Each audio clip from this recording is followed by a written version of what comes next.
everybody, and welcome to the second edition of REIMAGINE 2020. I'm your co-host today, Adam, with CTO and co-founder of MouseBelt, Galen Danziger. Hi, Galen. Nice to be here, Adam. Glad to have all of you join us for another exciting discussion with our friend and one of our industry partners, Coons, a developer advocate for Hedera. For all of you that may have missed our first conference back in May, feel free to visit our website at ri2020.io. You can also catch the full interviews, about 60 plus interviews at the REIMAGINE 2020 YouTube channel, where you can see things on blockchain, crypto, trends, industry insights, and all the above. So without further ado, let me go ahead and reintroduce you to Cooper. Cooper, welcome, and thank you for joining the conference. Yeah, thank you for having me. So excited to be here and give a little insight into what we're doing at Hedera. Awesome. Let's have a little bit of fun here and kind of kick this thing off. So, you're one of our partners, and you were part of our last conference. We have multiple members from your team joining again for our conference. So super excited. As of recent, you guys just concluded a hackathon that was in May and June. Can you touch on that for just 1 minute before we get into it? How that was? Yeah. Absolutely. We just concluded Hedera 20, which was a 6-week virtual hackathon, which we were very fortunate to have a set of amazing sponsors, including MouseBelt. So thank you guys so much for helping us put on that wonderful event. We actually had over 800 participants from about, I want to say, over 100 different countries around the world. So this really, really global virtual event, and it was, a great testament and example of how easy it is to build on Hedera. We saw projects building on everything from identity to finance to payments infrastructure, mostly using the new Hedera consensus service, which I'm sure we can talk about. Awesome. No, thank you for that. I think we had a good time. We provided a challenge. I think the number was, like you said, 800 plus, registered hackers, over 40 plus teams. A pretty big global event, lasted, that period of time. So we were stoked to be a part of that and happy to have you join us here. So let's go ahead and kick this off, man. We have a lot of students and developers and entrepreneurs watching and viewing this conference, from beginners to novice to experts. So a wide range of target audience. But one thing we can conclude is that everybody's interested in the crypto space and in the blockchain space and technology. And there's a lot of things happening right now. So first, before we get into kind of Hedera, give us a little a backdrop of what you were doing prior to working with Hedera and kind of your journey in this space. Yeah, absolutely. So my background is actually primarily in computer science and philosophy. Before working at Hedera, I was at the University of Arizona doing my undergraduate degree there. I was running hackathons. One of the biggest collegiate hackathons in the country is actually Hack Arizona, which I led 2 years in a row, which was a lot of fun. I also started a program while I was down there that we went to local middle schools and high schools and taught people their first kind of introduction to coding classes, where we'd show up and do some entry-level web development or Java programming, which was a lot of fun in the Tucson community. Other than that, I've been doing iOS and mobile development for probably about 5 or 6 years now, even working at the University of Arizona on their main iOS application. Done a variety of stuff from corporate websites to consumer-facing products to kind of back-end infrastructure prior to my time at Hedera, which has been, a lot of fun so far. And I've always been the guy who you see at, random meetup events and any tech conferences that I can get an invite to. No, that's great. First of all, I have like 2/3 of my family in Arizona, and most of my cousins went to the U. So happy to, show some support and love. Yeah, bear down. Interesting. Yeah, no, so it sounds like you have some experience, obviously, in coding and throwing hackathons, and that's probably why you had a successful hackathon. Hedera is part of our education, blockchain and education campaign, and it seems like you have, obviously, that background there of sharing and spreading kind of the knowledge and insights. So tell me your story, actually. We've had so many people join about their how they came across Bitcoin, when they came across it, blockchain. What was your first experience? Yeah, that's a good question. So I've always been, I follow all the emergent trends and technologies, from, even things like Elasticsearch to these kind of highly scalable distributed databases that we see now in kind of like the Apache Cassandra community. Luckily, my brother and, friends have been working in the industry for a long time. So I've always been following the trends with new tech. It was probably 2016 or so when friends started reaching out to me, asking me if I know anything about Ethereum and how to get started building on it and all those types of things. And so, just as one would, diving into their documentation, seeing what's going on in the space, trying to see through the hype and, some of the information that's out there in the community. But I didn't really come into the industry thinking, Bitcoin's a super exciting new payments, network. I didn't come into, some people would say, and the Fed, for example. I was purely looking at Ethereum as a new development paradigm. So I'm very into serverless infrastructure, ways that you can actually kind of pay per usage of your applications and distribute your business logic to different, types of architectures. And so since then, I've just been kind of, following the space and waiting until some of the fundamental technical challenges have been solved. And that's, one of the many reasons that I was so excited when I came across the Hashgraph white paper and Christian Hasker, who's our CMO, who you had on the first version of REIMAGINE, talk to me about Hedera. Awesome. So what were your initial thoughts on Ethereum then in kind of this new paradigm shift? Like at first, you're like, wow, this is kind of crazy. And what did you think of it, like right off the bat? I thought the idea of having your kind of code execution environment completely independent of a service provider. So, an execution environment like their Ethereum virtual machine that anyone could use, anyone could have access to, with, the immutability and the idea that you actually deploy business logic where everyone can read it and see it and use it in this kind of permissionless and composable way was fascinating. And any time that people take on, super ambitious projects like that or completely kind of re-architect the way that software can be deployed, that's always going to catch my attention. And so then you come across Hashgraph in the white paper. So we just transitioned from kind of, your journey through tech, coming across Ethereum in 2016, and now you're presented with Hedera Hashgraph. What's going on there? Like, how did that come to you, or did you go to it? Yeah, it's a great question. So I was actually crashing on my brother's couch in San Francisco, working at a nonprofit, doing some payments work. So I was, rebuilding a charity donation platform in San Francisco, and wasn't making a lot of money, nothing like that. It was, mostly just because I enjoy the way that technology can actually help people. An amazing project to be a part of. But Christian Hasker at the time was the CMO at Hedera already. There were maybe 10, 15 employees working there full time. And this was prior to raising money in, I think, late 2017, early 2018. So there was the Hedera white paper. They hadn't done their public launch event or anything like that yet. And Christian was starting to reach out to his network and bring people in to be a part of this kind of launch of what we now as Hedera. And so he actually started by trying to recruit my brother to join the marketing team over at Hedera, among a bunch of other people who he used to work with at DataStax. And, when you're bootstrapping a company this ambitious, you pull in anyone who you trust and know is going to help you do what you need to do. Garrick was like, no, I'm not super interested in that at the time, but my brother is totally looking for work. He's a programmer. He can help you build out your website or whatever you need. So I actually sat down with Christian, I think, at a Pete's Coffee in downtown San Francisco on a Friday and started working on Hedera and like their main website or anything that they needed me to do, I think that Monday, so maybe 2 days later.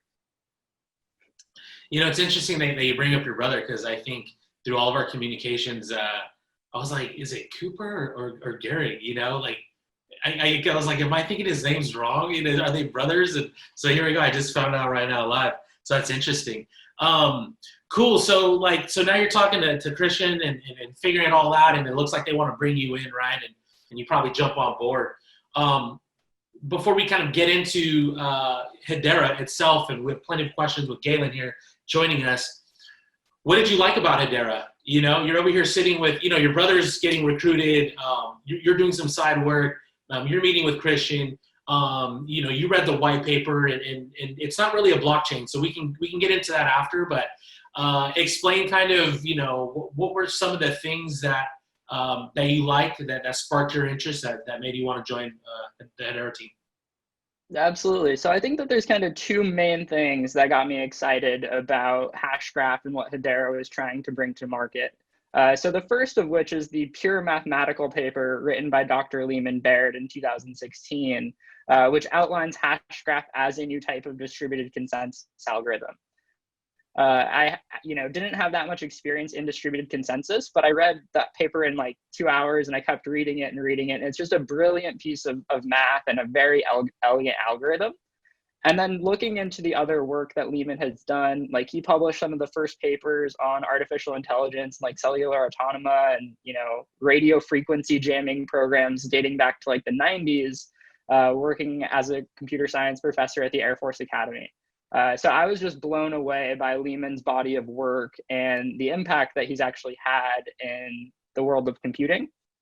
And then, you know, that's the Hashgraph consensus algorithm, but I was incredibly impressed with how they were planning to bring it to a market in the public environment that we see as Hedera. So it was the first time I had ever heard of an enterprise-led governing council or a governing concept that Hedera currently kind of pioneered. So the fact that we were going to have a rotating body of up to 39 of the world's best and most well-known companies really seemed like it solved a lot of the potential concerns that I see large companies having with adoption. You know, obviously we didn't know who those companies were at the time, but now we have, you know, the likes of Google and Deutsche Telekom and IBM, you know, actually owning and running nodes on Hedera, which was unfathomable at the time. You know, I have some questions on that, and you kind of touched on that already, but I think I'll circle back. And you know, Galen, I'll let you chime in after this question, but tell us about Hedera, right? We have developers watching this, we have entrepreneurs, founders, we have university partners taking a look at this video. You know, we keep hearing Bitcoin, but Bitcoin isn't the one-stop shop. It's not a, you know, one size fits all. You know, it's the technology underneath it. We have the Ethereums of the world, and then we have all these other platforms and networks. So give us some insight, you know, into Hedera now. So now you're there, you're working, and now you're a developer advocate, right? Running hackathons. You guys have various programs. You have top partners. Give us, you know, for those that are tuning in, give us the backdrop of Hedera on the technology and kind of where you're at today. Yeah, absolutely. You know, it's a broad scoping project, but I think the key things to understand is that it is a public network, so anyone can use it without asking permission. You don't need a license, just like Ethereum and all these other public networks. But the unique thing about us is that we are co-owned and operated. Our entire product roadmap is determined by some of the largest companies in the world. So these are Google, IBM. We recently had LG join the council. We have academic partners, including the University College of London. And these are companies that are actively governing our network, running our critical node infrastructure, and looking at ways that they can use this technology. For developers out there, I think that we offer a variety of unique solutions that no one else in the market really compares to today. So you can integrate blockchain trust, so cryptographic immutability, transparency, auditability on Hedera with consistent fees pegged to US dollars. So you know how you can estimate your cost months or years out in advance. And you can program these applications in whatever programming language that you want. We currently support Java, JavaScript, Go, a bunch of other languages like .NET, and you don't need specific Solidity engineering teams to be able to build on Hedera, which is a really nice compelling advantage. And then the last thing that I would say is the key to take away is that by being built on this new consensus algorithm called Hashgraph, rather than proof of work or, you know, proof of stake, we can do 10,000 or even hundreds of thousands of transactions per second within a single shard. So, you know, in a fully sharded Hedera, we would be able to handle millions, if not billions, of transactions a second. So if you need to integrate, trust and transparency into your applications with Java or, familiar programming languages, and you need a stable environment in terms of governance or fee structure, Hedera is a very unique solution in the market. Oh, absolutely. So I heard coming up, Hedera is working on a new decentralized identity product, or actually maybe just recently launched, and it's based off of W3C, correct? Yeah, so we have a decentralized identity SDK. It is implemented in Java, but you could, refactor that into JavaScript or any of these other languages that we support. And it is a way to build decentralized identifiers that map to the W3C specifications for decentralized identity, which is really cool. Okay, and for people who may not know about that, can you walk through how this decentralized identity works? Yeah, so decentralized identity is really a new mechanism for building kind of a history of reputation bound to a public and private key pairing. So instead of, your whole digital identity kind of currently being anchored to your Gmail account and, using your email and password to sign into all these different types of applications, you can actually build new types of identity mechanisms that are bound to your public and private keys. So instead of, going and typing your password, you can actually just sign a transaction and get access to different types of infrastructure, which is a much more secure and, transparent way to access digital services. But on top of that, you can do other radically new things. Like you could build up an employment history, or you could build a social following that is no longer associated with your email account, but it's associated with your public and private keys on chain. And what that really enables is it removes the ability to be deplatformed. You can actually take that history or your social media following with you to the next great platform rather than having to rebuild those follower counts. And there's a lot of, really exciting things that'll be done with this new decentralized identity model. Oh, very cool. So have companies started to adopt this into applications now? We're seeing a lot of interest, building decentralized identity solutions on Hedera. Notably, one of the winners of the Hedera 20 hackathon is a project that's building verifiable employment history. So ways that your employers can grant you reputation rights, and over time you can build up this, verifiable report of everything that you've done and take that with you to your next job. So instead of, right now having a resume that's one page and kind of recaps your experience, you'll have this kind of historical check mark of who said you were doing a good job, who said that you were actually employed at a place if you're, potentially worried about someone lying about their employment history. And you'll be able to take that with you wherever you go without the risk of someone taking it away from you because it's, on a public ledger like Hedera. We also have seen a lot of interest from our council members. So, Avery Dennison is one of the largest, manufacturing and supplying companies in the world. And they actually envision a world where every type of RFID chip has a decentralized identity associated with it. And, the use cases for RFID chips is very vast, everything from, your passport to actually tracking, parts in a government supply chain. So there's a lot of, interest there for sure. Oh, absolutely. So moving on a little bit, what are some other things that Hedera is working on that we're going to see pretty soon? Yeah, so, one of the most exciting things that we've came out with this year is the Hedera Consensus Service, which is a new type of API set that's, contrary to smart contracts. It allows you to log any type of data onto the Hedera network that you'd want. And this is, it sounds a little boring or abstract, but there's so many different things that you can do when you can efficiently log data onto a public network. One of the first things that we actually built with this Hedera Consensus Service is we worked with a council member of ours that you may have heard of called IBM on ways that you can actually plug in the Hedera Consensus Service as the ordering mechanism in a Hyperledger Fabric deployment.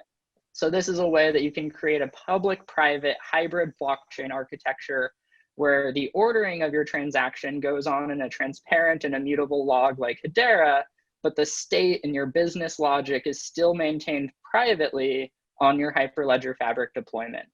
So you can actually try that out now. You know, we'd love if anyone gives us feedback on our Hyperledger Fabric plugin.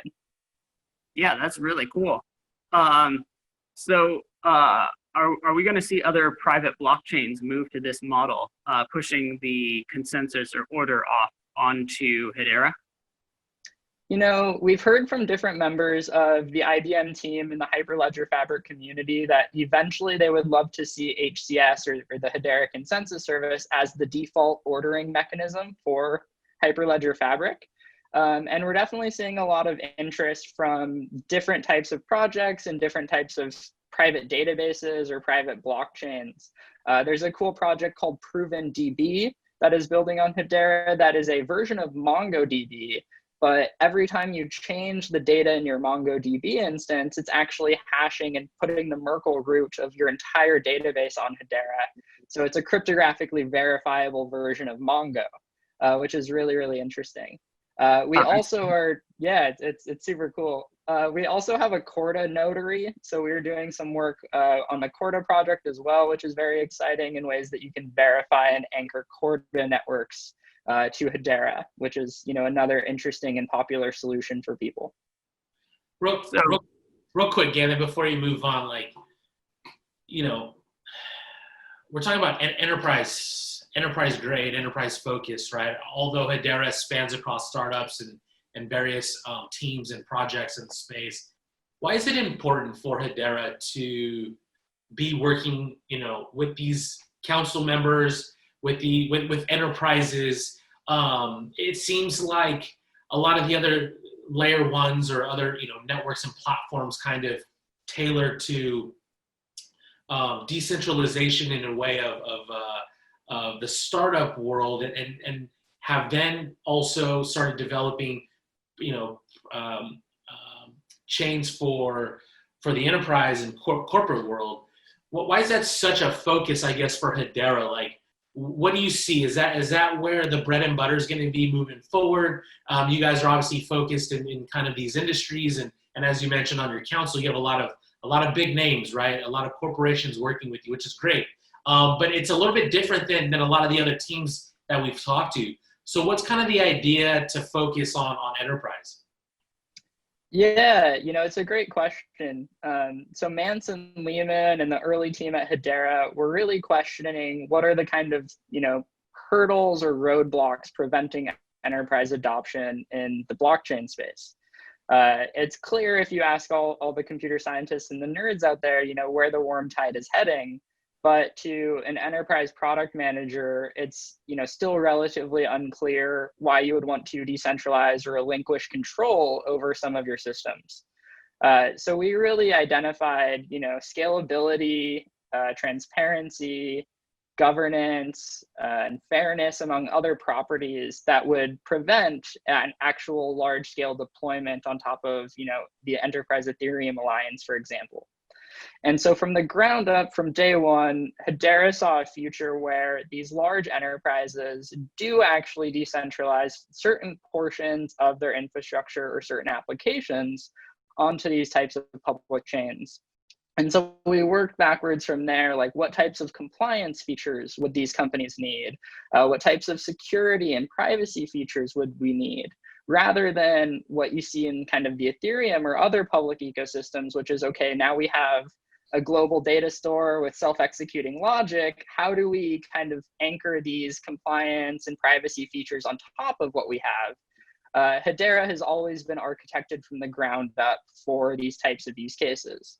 So everything from setting our fees to a stable US dollar so you can predict revenue years out in advance, to actually, you know, anti-KYC or to KYC and AML restrictions so that you know that you're dealing with someone whose identity has been verified, or even, you know, more kind of aggressive mechanisms, like we can actually enforce that you have to countersign all transactions before they end up in your HBAR account. So no one from a sanctioned country or for a corporate that you don't have a business relationship with can actually send you money on Hedera unless you grant them access to do so. So there's so many unique things that Hedera does kind of for these enterprises. And, we definitely see a world where, talking about getting to 1 million or even 1 billion people using cryptocurrency or using distributed ledgers, it's a lot easier to get someone like a Google or a Deutsche Telekom to, piece in part of this infrastructure rather than having everyone learn this entirely new ecosystem. So that's how we see mass adoption kind of occurring, is, piece by piece, them slowly decentralizing their infrastructure over time. Yeah, and I'll let Galen kind of continue on here, but it's just, you bring up so many important aspects of implementing and integrating this technology, and you touched on many points as far as, we have viewers right now watching from both ends, like an end user on the retail side, average adoption, that we would use this type of technology, and then you're focused on the enterprise, all the corporations that we work with, that we use, that we go spend money at, and some people are probably trying to understand, like, why would they decentralize some of their power? How does blockchain, in the sense of, people think blockchain is Bitcoin, but it's, it's an application, right? And you're tackling use cases and tailoring this technology, as you mentioned, from the ground up architecture, from the ground up that suits their needs, because you can't just plug this in. You can't just plug a decentralized, network into these corporations. Like, they're not there. First of all, security, second of all, privacy.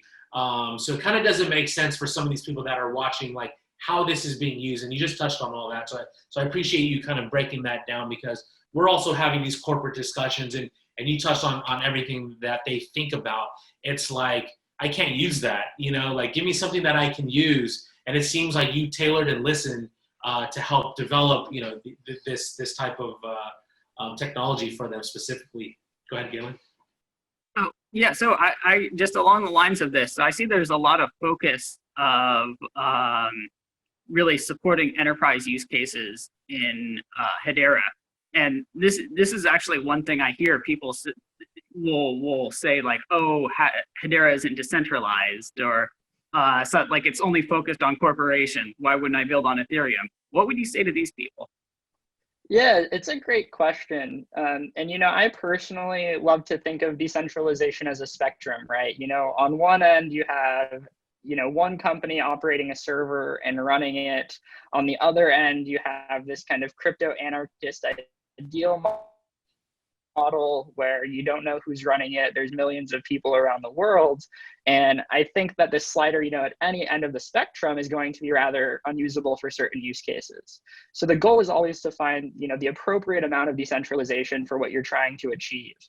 And you see things like Bitcoin, where a majority of mining comes down to just a few potential mining pools. You see something like Ethereum, where the Ethereum Foundation has, an aggressive hold over the Ethereum roadmap. You see something like Tron, where Justin Sun can basically do anything that he wants. Hedera has up to 39 of the world's biggest companies. That is a significantly more distribution of power than some of these other popular chains that people would say are, more decentralized. But also, these are companies that are already doing billions and billions of dollars in revenue. There's no way that they would hurt their core businesses to maliciously act or do something nefarious in this public network that they only control 1/39th of. Additionally, in terms of, how much brand reputation they have, their other product revenue streams, we are one of the only chains in the world that can guarantee the decentralization of this body over time. So, Google's currently on our governing council. They can serve 2 more years as part of their seat. If a majority of the board decides to elect them back, they can serve 1 more term of 3 years. But at most, members can only serve on Hedera's governing council for 6 years, which is something that's, written into the bylaws of an established US-based company, which is, provable decentralization. You can debate over time who has more nodes running or who has more mining consolidation within a single country. But, we can guarantee that the same people running Hedera now won't be the same people in 5-10 years. Additionally, scale and the scope of these enterprises, we can actually guarantee our node infrastructure is implemented in so many different ways. So I don't even know offhand how much of Ethereum is running on AWS or reliant on Infura, but it's a significant portion of their network. Hedera has rules baked in where these companies that own their own data warehouses and data centers and operate some of these large public clouds can deploy nodes into environments that other parties never could. We actually have a rule where only one person can run a node on the council within Google Cloud. And the ironic thing about that is that it's actually Google Cloud. So none of our other council members have the ability to deploy their nodes to that same infrastructure. So in terms of decision-making, product roadmap, they're big companies that don't want to risk their reputation. They're going to be out of there in 6 years at the most. And we can guarantee who's deploying in what environments and that we have the resources to do so. Oh, very interesting. So when you talk about this governing council, you said like the members on the seat of this council help shape the direction of Hashgraph. How does this process work? Do they suggest features? Do they vote on improvements to the project? Yeah, so they're in charge of everything from, marketing, overseeing what kinds of ads or promotions that we can do, product roadmap and features. The Hedera Consensus Service white paper was co-authored by IBM and really inspired by their desire to plug Hyperledger Fabric to a public chain, treasury management. These are all things that this council has to agree upon. Traditionally it's a supermajority, so 2/3 plus 1 of the council would have to agree, like, yes, this is a service that we want to add to the network, or this is how we want to change fees. But potentially for something as important as, treasury management and fundraising, you would actually need a unanimous agreement from all of these council members to, potentially sell some tokens or provide a new grant program or something like that. So, high level, anything that Hedera does needs to be agreed and approved upon by these, very large companies that are in different marketplaces and different geographies around the world. Oh, interesting. Let's see, I guess, jumping back a little bit to the development side, you said one of the features was providing consensus for the private blockchains. This could also be used in the future for interoperability between private blockchains, correct? Could you elaborate a little bit more on how this might work with Hashgraph? Yeah, absolutely. So there's a number of ways that you could implement interoperable solutions on Hedera, whether that's connecting Hedera to Ethereum or Hedera to some of these other public chains. But because of how much enterprises are interested in private blockchains, this is something that you'll probably see coming from our team first. So the idea that you could have, for example, maybe a security token that's being issued on Hyperledger Fabric, and you need some way to trade those shares on maybe a global market that's operated by a Corda network. So if you needed to get that kind of cross-chain interoperability, Hedera would sit in the middle and provide a trusted ordering of transactions between those authorized parties to do that kind of value exchange in real time. There's so many nice kind of customizable features on Hedera for these types of enterprise deployments. For example, if you're using the Hedera Consensus Service, you have a topic, which is just like your kind of message queue. You can think of it as like a mini blockchain sitting on Hedera kind of. And you could actually control who can write access to this consensus topic. And if you're deploying a Hyperledger Fabric chain, maybe you have 6 members of that Hyperledger Fabric consortium, and maybe you want this Fabric consortium to be interoperable with a Corda network. Maybe there's 2 or 3 people operating this Corda network. You can actually restrict access where only these 9 parties or whoever it is in these consortiums can write to this portion of Hedera's consensus service. And so in that way, you have a trusted, publicly immutable chain that's auditable by everyone. And you know who's interacting with it, you know who's exchanging value in it, and you know that you can trust it because it's sitting, agnostically between these operators on the Hedera main network. So hopefully you'll see a lot of exciting things coming out in the interoperability space using Hedera. Some of it might, be super obvious that it's Hedera sitting in the middle. Some of it might just be kind of magic between, different types of consortiums or enterprise offerings. For example, we have DLA Piper, one of the largest law firms in the world, on our council, who's actively looking into tokenizing a large amount of real estate and different types of securities on Hedera. I would not be surprised if they wanted that to be interoperable with other types of security token issuances. So how did these discussions go down? So IBM's on the council, obviously not R3. Is it mutual? This sounds really great to bring various chains together, especially on the private side. How did these discussions happen? You reach out to R3 or? So the nice thing about R3 and Corda is that you can build on it without asking permission from them to do so. So you could just, for example, we can fork R3 Corda, integrate the Hedera consensus service. If people want to use it, they can. That's if great. R3 wants to promote it as an offering, they can. In the case of Hyperledger Fabric, our Hyperledger Fabric plugin is actually part of the Hyperledger project now. It was accepted by their committee. It'll actually be integrated into IBM's blockchain platform if you're going that route. Nice. So it's more of the build it, see if it gets traction, see if people want to use it, and see how it gets adopted.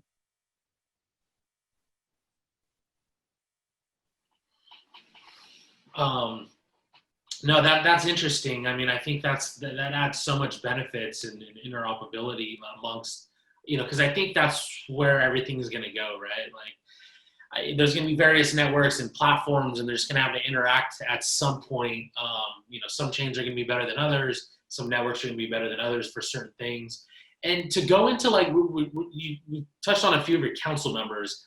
How do you just brought in a law firm, right? So what are you seeing the interest and you're already diversifying kind of the structure, as you mentioned, if you're using Google Cloud, nobody else can kind of use that as well. So that's kind of cool. But how do you bring in these council members? And it seems like they're obviously forward thinking. You just talked about the world's largest law firm. They're thinking about how to use this technology. How does that council come together, and are they all using it, or they're still trying to figure out the use case? Yeah, I actually think Jordan Freed is our director of business development. So he's speaking at REIMAGINE 2020 as well. He has great insights into, how strong our council pipeline is. And he's really, day to day in kind of the weeds of those conversations. But at a high level, a lot of these companies want to be able to collaborate with other industry leaders and really kind of determine what their blockchain strategy is. Even if that strategy is we're going to wait a year and see how the market matures, or if we have something that's so ambitious, we need 90% of the other people operating in this space to agree that this is the direction that we're going. It's coming from a lot of different angles.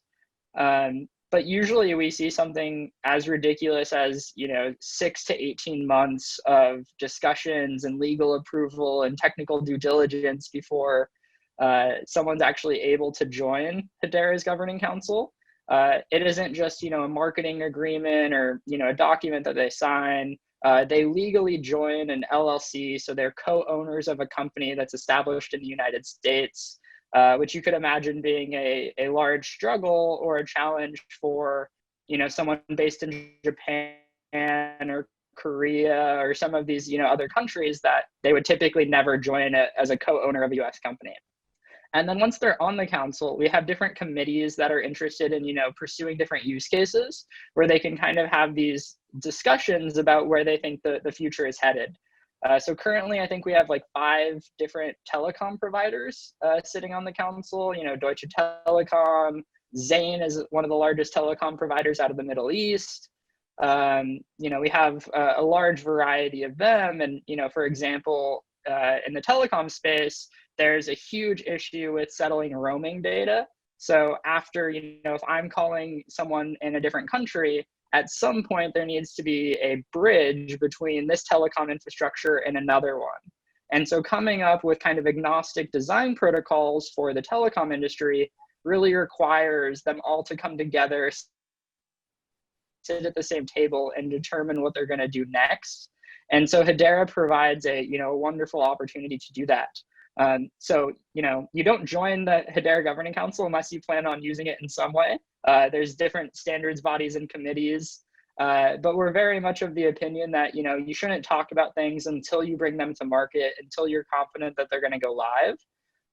And so hopefully we have some exciting stories to start telling and use cases to share in the coming months. And real quick, like, what kind of support do you give them? Like, you help them build it out, do you implement it, you design it, it's a collaborative effort. Are they advanced to where they have an internal team, obviously, like maybe it's small, maybe it's large. What's kind of that relationship and communication to make it successful? Yeah, that's a great question. I don't think enough people think about how many internal resources some of these companies already have. So Deutsche Telekom, for instance, we work very closely with their Telecom Innovation Lab, which has over 100 people dedicated to blockchain and IoT and kind of smart city development. So obviously they have any type of resources at their disposal. Someone like Google can spend $1 billion or $10 billion on a moonshot and see what comes of it, and has whatever resources that they need. But one of the nice things about Hedera is that we are very well capitalized. We have a very large treasury of HBAR that our council members are responsible for. So if the council is like, we need engineering resources or design resources or funding resources to make these things happen, if they can get the rest of the council to agree that it is worth the time and in the best interest of the network to do, they have all the resources that they possibly could. If they need to pull off the whole Hedera engineering team, the whole Hedera product team to make something happen, and they can convince the rest of the council members that it's worth it to do so, they have all the resources that they can pull together. It's awesome. Yeah, it's super fascinating. And if you think about the relative scale of things that we're doing versus working with, I think our council is collectively worth, multi-trillions of dollars. And, so if they needed to pull something off, they have the resources to do it, especially compared to some of these other chains that 90% of the projects built on top of them are just a few people, maybe even only relying on like Gitcoin grants or something like that. Interesting. It is a much different scope. Even today we announced that Deepak Chopra is building a whole platform on top of Hedera, and he has quite a few million followers around the world, which is pretty exciting. Yeah, interesting. No, that's good. I was just curious to know how that worked out, because it seems, we talk to corporations and have corporate partners as well, and the discussion is still the use case, the application, how do we use it? What's the benefit? Do we need it? Things of that sort. Galen, did you want to jump in?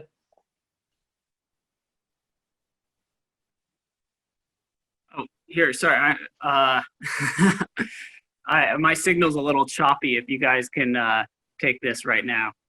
Oh yeah, no worries at all. We have different companies at different stages of, we still need to think about what our blockchain strategy is, to we want to deploy something in a proof of concept in the next month, to we have something that's live and ready to go. We just need to get legal approval and sign off from the CEO.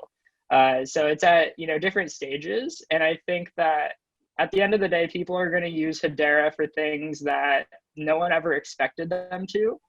So, you can imagine a use case where someone wants to really synchronize all of their marketing and sales infrastructure and business development leads. And instead of having fragmented Google Sheets and Outlook calendars and all these other things, an enterprise could just use Hedera internally to synchronize all of their internal data to, create efficiency and reduce costs. So even if it's, not consumer facing things, Hedera will be used in a lot of ways that no one ever expected. That's cool. And I know we're kind of running up on time here. We got a few more minutes, but what are you hoping to see, I guess, kind of from the Hedera side, meaning use cases? What's kind of interesting? I'm sure you have various perspectives and kind of inside knowledge on some of the things that's going down, or at the forefront of some of this stuff? What's kind of on the wish list? What do you see, peaking or kind of down the road that you think is pretty cool? Yeah, there's only so much that I can publicly talk about, but what I think that we're doing right now is providing some of the most flexible and enterprise-friendly options for decentralized identity and currency issuance, in terms of feature richness and the ability to have in-house engineering teams support those efforts rather than having to staff up new departments, and also in terms of predictability and cost effectiveness. So if you're looking at stablecoin issuance, security token issuance, even central bank digital currency issuance, I think Hedera has the feature richness, the support, and the stability that hasn't been offered before in the market. So those are all kind of trends that I'm super excited about. I think long term, one of the things that I personally would love to see is decentralized identity come into play and no longer have these central points of failure, right? Like if someone gets access to someone's email these days, they're, to put it politely, they're screwed in terms of what hackers can gain access to because it's the anchoring of your digital identity. And so in terms of improving the experience of the existing web, I'm very excited for some of these players, not that they're on Hedera's council, but Microsoft has said that they want to make decentralized identity one of their first class citizens of their identity suite. And so that's something that gets me personally very excited. And actually, to jump in on the digital currency issuance, is Hedera promoting any standards or ways for people to issue tokens and interact with them? The way I've seen like a lot of stable coins emerge on Ethereum is there's like a large accepted set of standards and exchanges and places for them to interact. So there's a lot of value in the ecosystem there.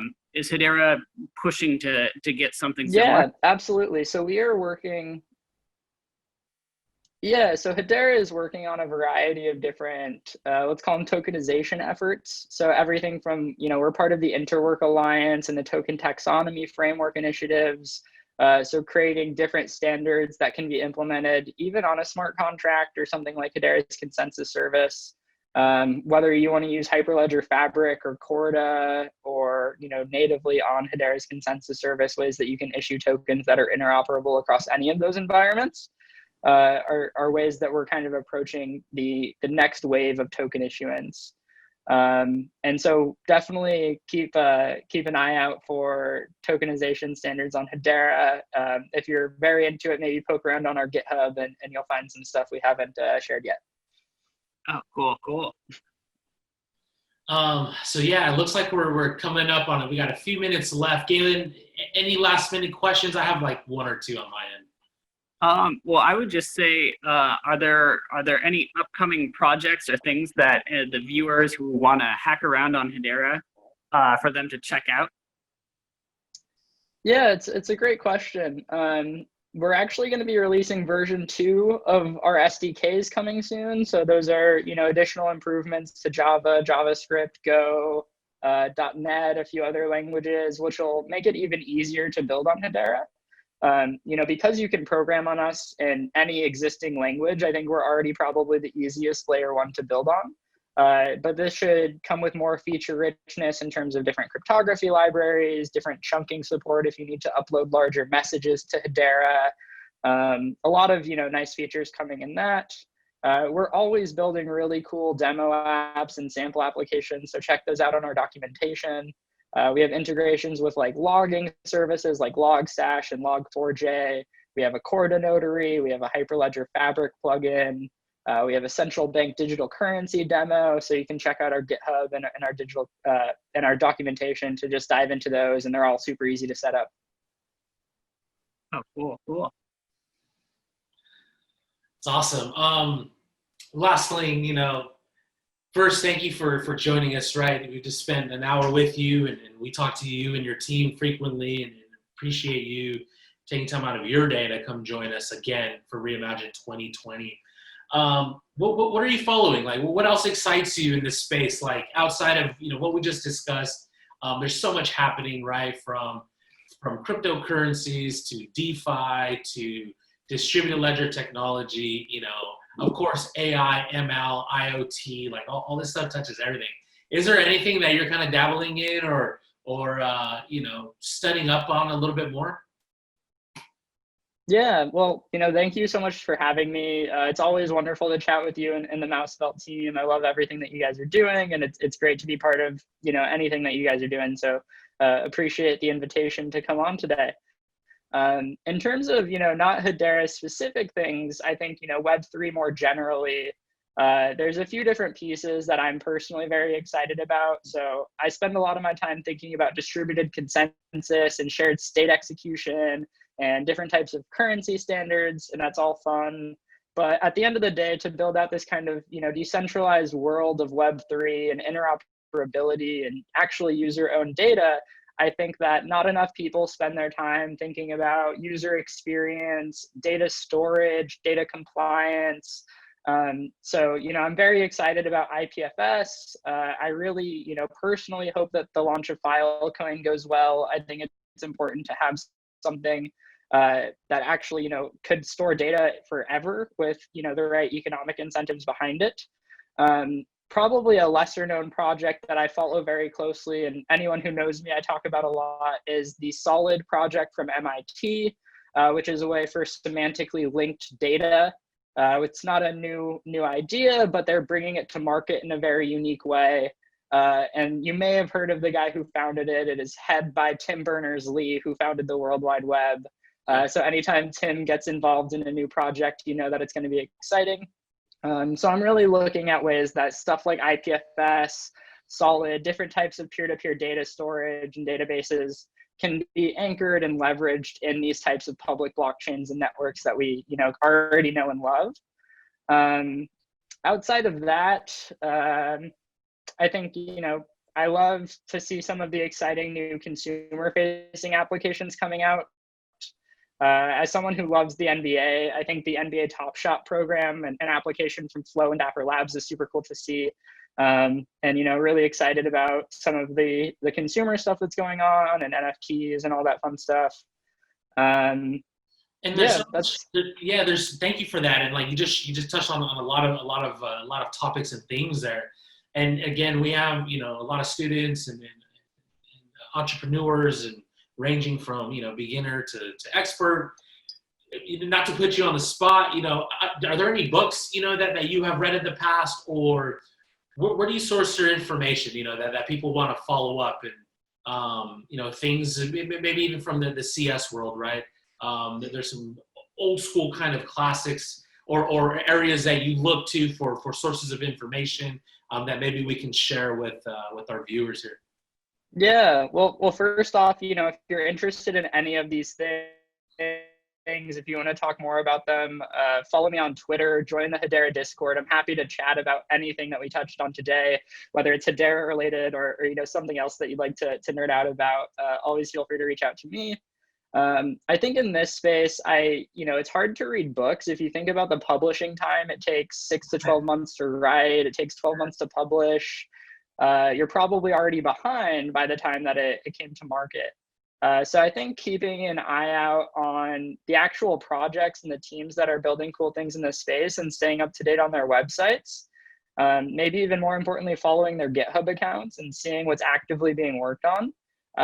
There is no other engineering project or industry in the world that is moving as fast as the cryptocurrency and the Web3 space is. So try to just stay up to date and find things that you're interested in and read all the white papers that you can, and all the code that you can is going to pay off in the long run. Yeah, that's good tips. I think we get a lot of our stuff from, like you said, the project websites, their blogs. You kind of read them there, and then you understand, you start taking pieces from there, and then you search on Twitter with other projects and compare and contrast. So appreciate kind of the insight on that, on how you filter through some of the cryptocurrency stuff, because as you mentioned, it just moves too quick. There's developments every 60, 90 days, various projects, and it's growing and it's expanding. So happy to see what the future holds for all of us in it. So this kind of concludes our discussion, Cooper. Thank you first for joining us. Sorry, where can people find you again? You can find me on Twitter at Cooper_Coons, or you can join me at hedera.com/Discord. We have, thousands of engineers in there and can always reach out to me. Perfect. Appreciate that. Yeah, or email me at cooper@hedera.com. I guess I forgot about that one. Awesome. Just don't blow it up too much. Appreciate your time. Thank you for joining. Everybody that's back at home, thank you for visiting and joining us here at REIMAGINE 2020. We'll be hosting an event every month, actually, for the remainder of the year. We want to bring the best video content to you, industry leaders, thought leaders, the best projects in the space that we're very fortunate to have relationships with, such as Hedera, who's part of our Education Alliance, throwing hackathons. We're collaborating on events. And this was a great discussion, Cooper, so thank you for that. You can find this interview on the live stream, and then you can visit ri2020.io for the rest. So at that, let's go ahead and conclude this. Thank you, Cooper, for joining. Yeah, thank you for having me. Until next time, man. Have a good one.